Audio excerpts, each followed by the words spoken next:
Hey, what's up guys? Matt here and welcome to a vintage gaming video on my channel. It's kind of like a unboxing or haul type video. So today I went and got kind of something that I've been wanting to do for a little while, which was to get a PS2.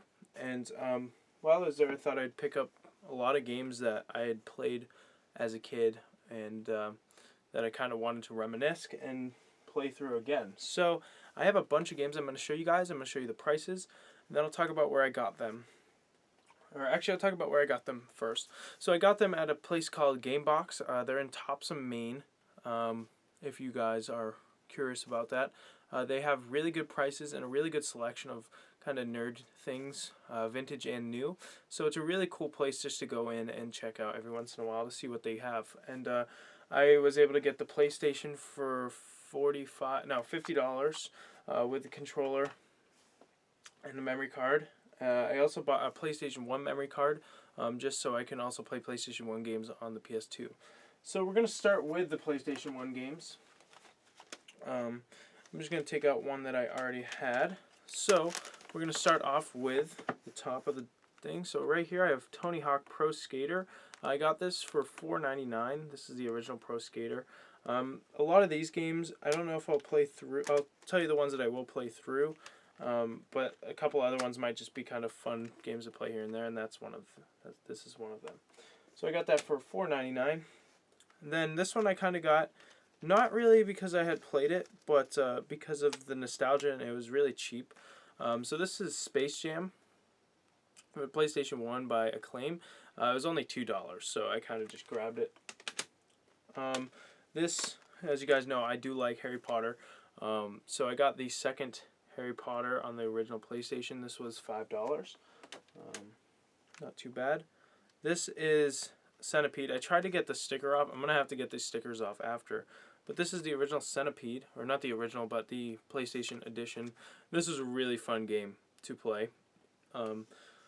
It's a really good game. I got this for $10. Obviously, being a game shop, they're going to have to make some money and get a little bit of a profit. So it's not going to be as if you found it at a not a GameStop, but a Goodwill or something like that. And then I have here Tomb Raider. Sadly, it's greatest hits, but it's really hard to find an original Tomb Raider, and I got that for $5. And then I got the original Gran Turismo 2-disc. But one thing I found in here, I got this for $5, and I found inside that I got two games. So I got Gran Turismo 1, then I also got Gran Turismo 2, which is really cool that I was able to pick that up for $5. And then here's Gran Turismo 1 here. So that was pretty cool. That was $5. And then the game that I already had was the original Harry Potter, which I'm actually playing through that right now. So that's really cool. So that's the PlayStation 1 haul. There it is again, just in case you missed one. Okay, so now on to the PS2 stuff. So we're going to start off in this pile here. Yeah. So we'll start off with the original Ratchet and Clank.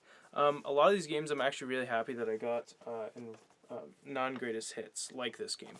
So Ratchet and Clank, the original non-greatest hits, which is really cool. Ratchet Deadlocked, which was another good Ratchet game. These are the two that I'd recommend buying if you haven't. I got that for $10. So the first one was $5 and the second one was $10. Final Fantasy X, sadly this is greatest hits. They did have a regular one, but I didn't see it until I went back and grabbed it. So the really cool thing about a couple of these, this is $10 by the way, a couple of these actually have like the posters and stuff. So this original Ratchet and Clank still has the original Ratchet and Clank poster, which is really cool. This is in like really good condition. The case is near perfect plastic quality. Okay, so I'm kind of going backwards here in how I have it set up. This game is Ty the Tasmanian Tiger. This was pretty much a classic for me. I don't know about everyone else, but I played this a lot on the actually the original Xbox, but I decided to pick it up for the PS2. I got that for $10. That's a really good game to own. Next up, sadly they didn't have this in regular, but or in the original, but they had it in Greatest Hits, so I decided to pick it up anyway. So this is $5 for Jak and Daxter: The Precursor Legacy, which is the first one. Another classic. Up next, we have God of War 1. This is a cool find. Non-Greatest Hits. No manual, sadly, but that's okay. But it's a non-Greatest Hits case, which is really cool.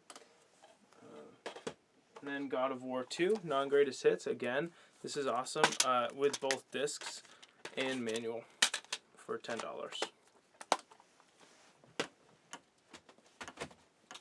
Alright, another one that I'm really happy that I got non-Greatest Hits, in really good condition actually, with the manual. Sly Cooper and Thievius Raccoonus. Whoa. This has the PlayStation Underground thing and the entire book, so that's really awesome that I was able to pick that up. And there you go.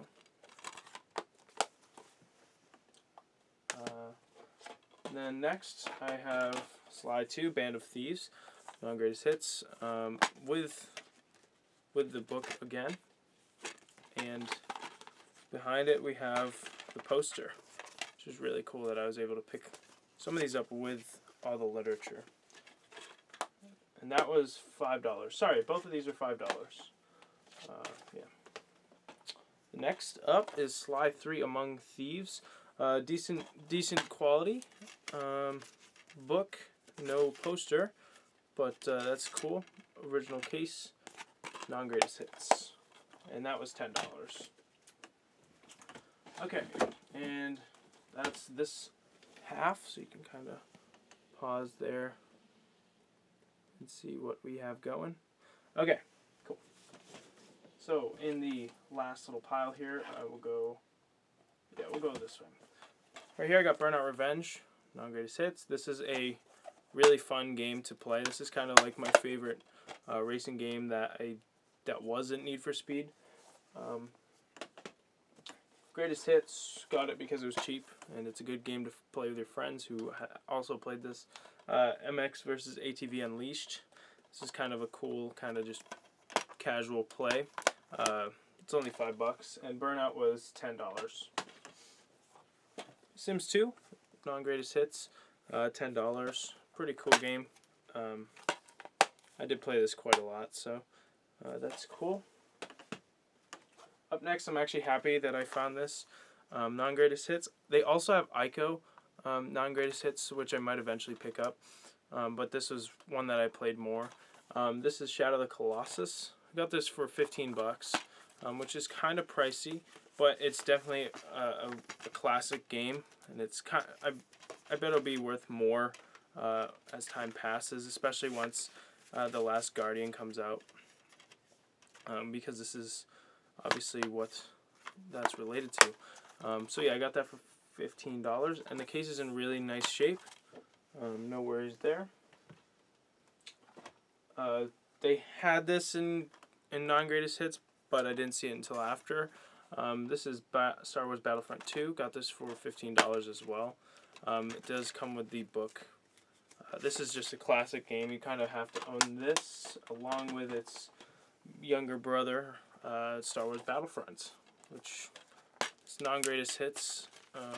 The case is a little worn, but that's okay. It's an older game, but it's really cool. It has literature and everything. And that's Star Wars Battlefront.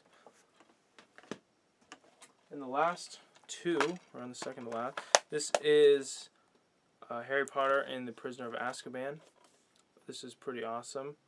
I don't know, I'm kind of a Harry Potter geek, so that's a good addition. So now I have 1, 2, 3. And then for the last one, I got Harry Potter and the Goblet of Fire. And those are both $5 a piece, yeah. Which is really cool. They're both non-Greatest Hits. And yeah, I'm really happy that I decided to go out and do this finally. So this is the last little pile there. But yeah, I really am happy that I decided to do this. Also today, they didn't have any more PS2 controllers at the store because they had to order them. So I was like, all right, that's too bad. So we went to another store called Bull Moose. They didn't have any either. They could all order them for me, but they didn't have any in store, which I wanted because my friend was here and we were going to play some games. So went to Goodwill and I found one actually for $4, and that was really cool. That it was such a rare find, I guess. So that's cool. But yeah, thank you guys so much for watching this little vintage gaming haul. It's kind of weird saying that PS2 is vintage, but it definitely is nostalgic going through and playing all these games once more on the PS2. So thank you guys so much for watching. This has been Matt, and as always, peace.